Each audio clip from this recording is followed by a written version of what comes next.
Today, parents are outraged at having to have terrifying conversations with their children in the event of an active shooter at school. But what many of us fail to realize is that Black parents have always had to have these same conversations with their children about police. We're afraid of being gunned down at school, while our fellow Black classmates are afraid of being gunned down in their grandma's backyard. The over-policing of minority communities has led to the increase of police brutality. The War on Drugs is a campaign of drug prohibition which aimed to reduce the drug trade across the United States, but ended up taking a huge toll on minorities, especially Black communities. Many people from low-income communities of color are trapped in cycles of poverty and end up resorting to selling contraband merely to make the end meet or keep a loan shark off their back. Kids from these families face double or triple whammies in life. Not only do they grow up under the stress of poverty, strained family social support structures, but also face a law enforcement community that eyes them as a menace to peace. If such a kid ends up on the wrong side of the law, or even for the pettiest of offenses, they may end up getting the highest punishment and the hardship that it entails. The medicinal and recreational use of natural substances and man-made drugs has been around since times immemorial, and certainly in the United States since its inception. Drug use started to be regulated during the 1930s during Roosevelt's presidency. After the prohibition of alcohol ended in 1933, cannabis was becoming popular in this era as hemp production was becoming more prevalent. When alcohol regulation ceased to be a major issue, the first commissioner of the U.S. Treasury Department's Federal Bureau of Narcotics, Harry J. Anslinger, no longer served a purpose and he was out of a job. So therefore, he shifted his focus to marijuana use as a way to reinvent and re-energize his career. His anti-marijuana campaign was also fueled by his anti-Black and anti-Mexican sentiment. He argued that the Black and Latinx community were the prime users of this drug. He went so far as to conflate jazz music, a genre originated by Black culture, with imaginary satanic rituals which he claimed were stoked by marijuana. Even the changing of the term cannabis to marijuana was racially charged as it was a Spanish word which made it more likely to be associated with Hispanic people, specifically the Mexicans. Even though Americans were long familiar and approving of cannabis and hemp, using this foreign term gave prohibitionists the leverage to claim different parts of the cannabis plant as a new Mexican drug.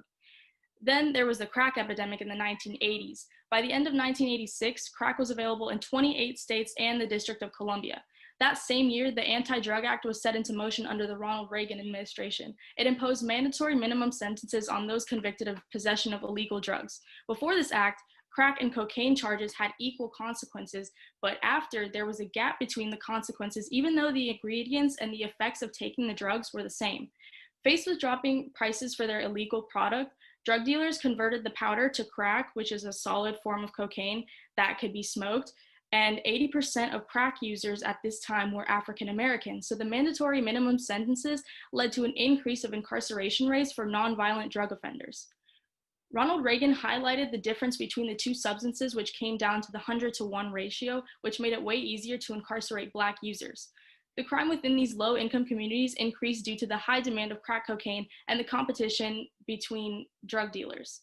This led to the formulation of the 1994 Crime Bill. This was handcrafted by Joseph Biden and led to a rapid influx of inmates within prisons because this law encouraged law enforcement to crack down on low-income communities and heavily police Black neighborhoods.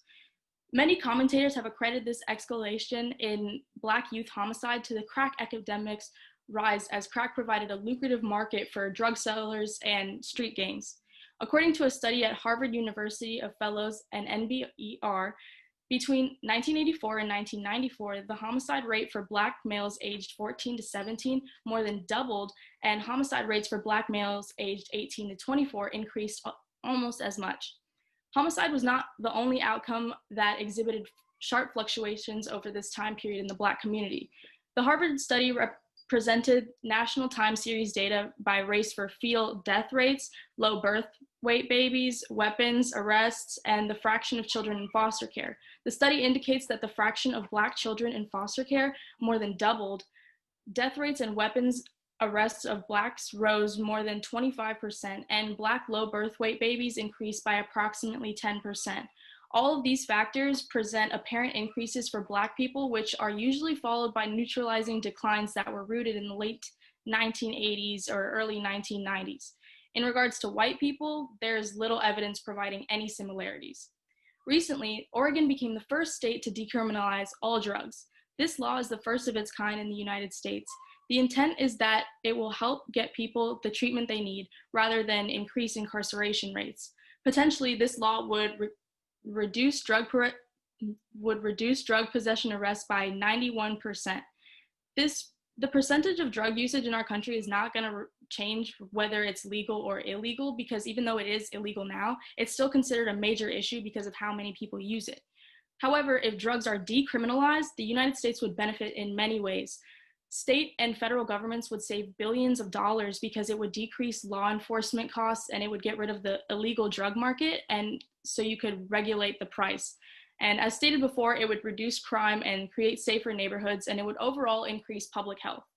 You can help end the war on drugs by letting your friends, families, and representatives know where you stand. Contacting your officials or meeting with your legislators can make a powerful impact because they care what you have to say.